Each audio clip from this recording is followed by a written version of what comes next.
One Forest Summit se tient actuellement à Libreville et les partenaires au développement s'invitent au débat. Pour en parler, je reçois Eric Chezo, directeur RSE et certification de Rouget Gabon. Merci monsieur d'avoir accepté l'invitation de Gabon 24. Merci à vous pour l'invitation. Je rappelle que nous sommes dans le cadre de ce sommet, le One Forest Summit. Je m'en vais vous poser la première question. Rouget Gabon exploite le bois depuis les années 50. Après une exploitation aussi longue, quel est l'état de lieu des forêts gabonaises? En tout cas, en ce qui nous concerne, nous sommes titulaires de près de 900 000 hectares de concessions forestières au Gabon. Depuis 1952, beaucoup de choses se sont passées. Et essentiellement au milieu des années 90 où nous avons mis sous aménagement tout ce patrimoine forestier que l'État nous a concédé pour le gérer durablement et de façon responsable. Donc c'est enclenché très vite au début des années 2000 la préparation des plans d'aménagement de ces différentes concessions. Nous avons 4 concessions aujourd'hui pour les 900 000 hectares en question. Et au milieu des années 2000, très vite, nous avons voulu faire reconnaître nos bonnes pratiques en termes de gestion forestière responsable et avons fait certifier nos concessions avec le label FSC. Donc dès 2008, l'ensemble de nos concessions a pu être ainsi certifié FSC et nous sommes aujourd'hui donc dans notre 3e cycle de certification FSC. Justement, avec cette certification FSC, qu'est-ce qui a changé ? Nous avons donc changé beaucoup les pratiques, nous les avons améliorées. Nous avons respecté à la fois les lois, les réglementations nationales, mais aussi donc, tous les principes du FSC qui vont souvent au-delà des lois des pays.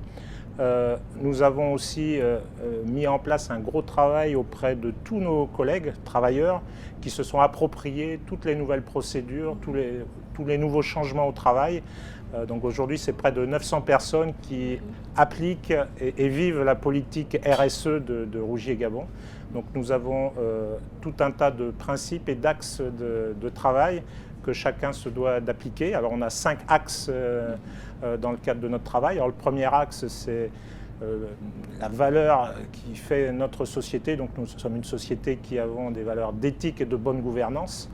Donc nous engageons au quotidien à respecter les lois et les réglementations, à tracer toute notre production, de la forêt jusqu'au client final. Nous allons très loin aussi dans toutes les politiques en matière de code du travail, de gestion du genre au travail, de gestion de prévention du harcèlement et autres discriminations. Donc ça va au-delà des principes qu'on avait jusque par le passé. On a intégré pas mal de nouvelles façons de travailler.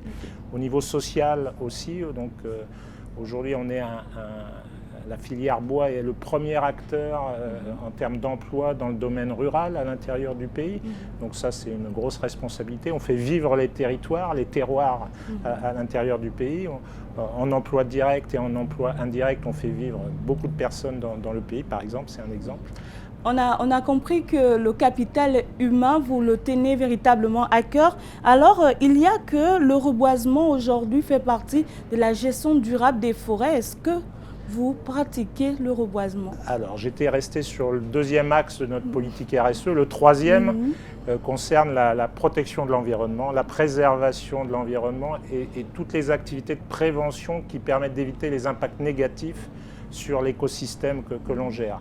Alors, le reboisement, pour nous, est hors sujet, ou en tout cas, si nous le croisons sur notre terrain, ça veut dire qu'on aura été en échec, parce que nous faisons tout pour ne pas reboiser les forêts qu'on gère. On les exploite de façon précautionneuse.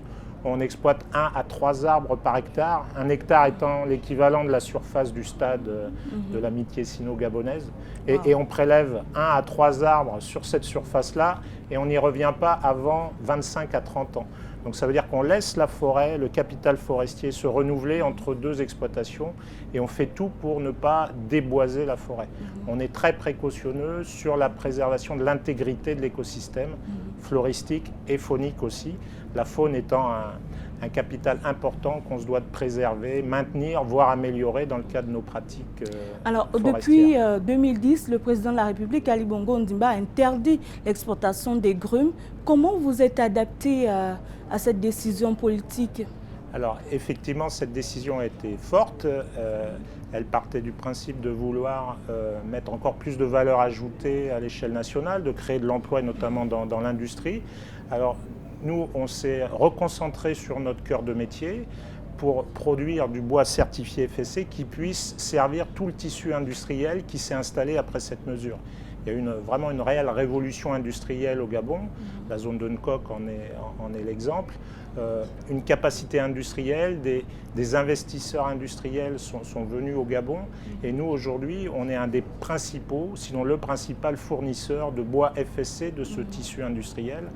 Et on en est fiers parce que ce bois est certifié et porte toutes les valeurs de la bonne gestion forestière responsable en amont.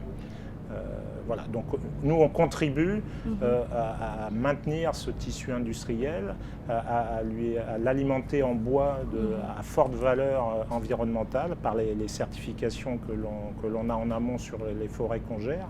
Et le groupe Rougier est aussi présent en aval puisqu'on a aussi des contrats, des partenariats de vente avec notre filiale Rougier Afrique International qui commercialise dans près de 50 pays dans le monde les produits made in Gabon, le bois gabonais produit durablement et de façon responsable. Venons-en au One Forest Summit. Alors quel est votre apport à ce sommet de haut vol? Alors ce sommet regroupe plein d'acteurs. Et nous, on est un des acteurs de tout ce panel. On est des acteurs engagés qui contribuent, on en a conscience, et ça commence à être reconnu, qu'aujourd'hui les forêts qu'on gère, quand on les gère de façon responsable, que l'exploitation se fait de façon rationnelle, contribuent positivement au changement climatique. Ces grands massifs que l'on gère précautionneusement en faisant de faibles prélèvements, en protégeant l'intégrité, en prévenant des activités illégales, en luttant contre le braconnage avec les partenaires, en faisant travailler aussi des scientifiques, des chercheurs à nos côtés pour mieux comprendre les mécanismes de reconstitution, de dynamique forestière. Tous ces massifs forestiers que l'on gère ont des bilans positifs. Ils séquestrent le carbone, ils ont une forte valeur en biodiversité et aujourd'hui ces valeurs-là sont reconnus comme étant des éléments de bonne santé pour la planète. Donc on est des acteurs engagés de longue date qui aujourd'hui pouvons dire on est positif pour la planète. Et le Gabon, enfin aux côtés du Gabon qui a fait des gros efforts de longue date pour la préservation de son environnement, qui a mis en place des lois, la certification qui se rajoute.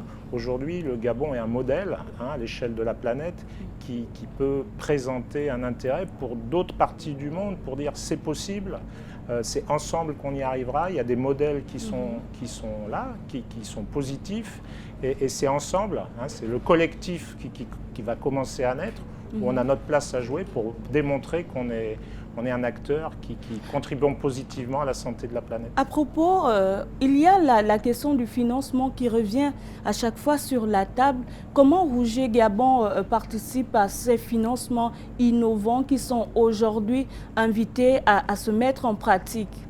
Alors c'est vrai qu'aujourd'hui, la plupart des activités que je vous citais, tous les programmes d'accompagnement, les partenariats énergiques qu'on a avec des ONG, avec des instituts de recherche nationaux et internationaux, tous les bureaux d'études aussi qu'on fait intervenir dans le cadre de nos bonnes gestions pour connaître la forêt. Pour bien gérer, il faut bien connaître. Il faut bien connaître la forêt. Et pour quantifier le bénéfice, que ce soit sur la dynamique, le carbone, sur la faune, on doit avoir des méthodologies éprouvées scientifiquement. Donc ça, jusqu'à présent, c'est sur fonds propres.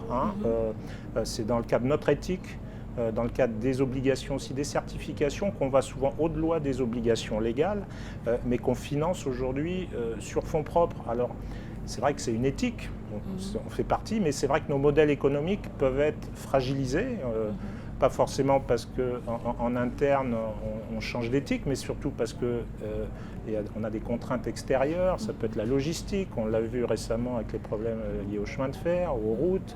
Ça peut être des problèmes de marché extérieurs qui font qu'au final, tous ces efforts que l'on fait, qu'on finance par nous-mêmes, peuvent être mis à mal par des facteurs extérieurs. Alors, clairement, étant reconnu comme acteur positif, aujourd'hui se pose la nécessité du soutien économique pour que le pilier économique du développement durable de l'activité soit soutenu et aussi ne soit pas remis en cause à court terme, ce qui risquerait d'anéantir un petit peu tous ces efforts si d'autres activités tenaient leur place sur les massifs que l'on gère, au risque de voir, là malheureusement, de la dégradation, de la déforestation, des activités illégales, du braconnage.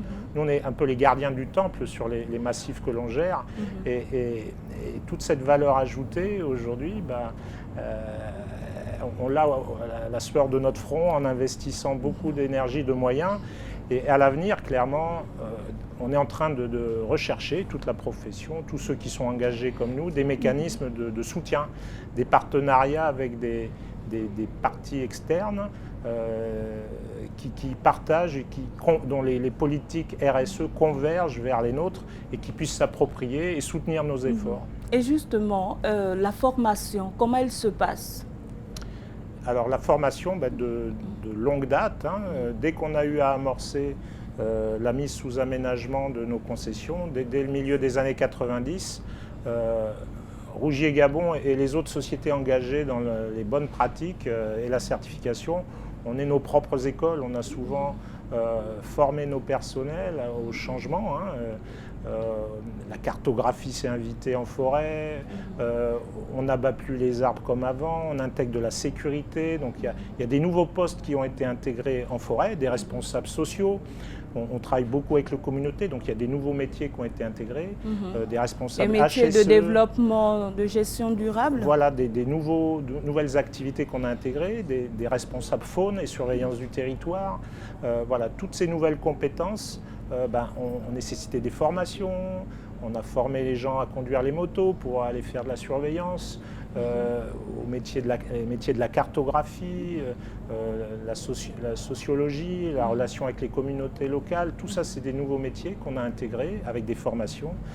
En gestion forestière aussi, on a progressé. On ne coupe plus seulement des arbres, on gère, on cartographie, on planifie. Tout ce travail de planification et de suivi des activités a été rationalisé et tout s'est fait par la formation. Alors ça a pris du temps, ça a pris à peu près une dizaine d'années entre le moment où on a commencé à mettre sous aménagement nos concessions et le moment où on a pu faire reconnaître nos bonnes pratiques avec des labels comme le FSC. Donc de 1997 à 2008, il a fallu 10 ans pour que nos bonnes pratiques soient reconnues. Donc c'est un travail de longue haleine. On a beaucoup pris sur nous, on a investi énormément dans le capital humain pour qu'on ait des compétences en face de nos engagements et de nos ambitions. Ce sera votre mot de fin, Monsieur Éric Chezeau, directeur RSE et certification de Rougier Gabon. Merci de nous avoir suivis à l'instant. J'étais avec Éric Chezeau, directeur RSE et certification de Rougier Gabon. Nous parlions de la politique RSE et de la nouvelle vision de Rougier Gabon dans le cadre de ce One Forest Summit qui se tient actuellement à Libreville. À bientôt sur Gabon 24.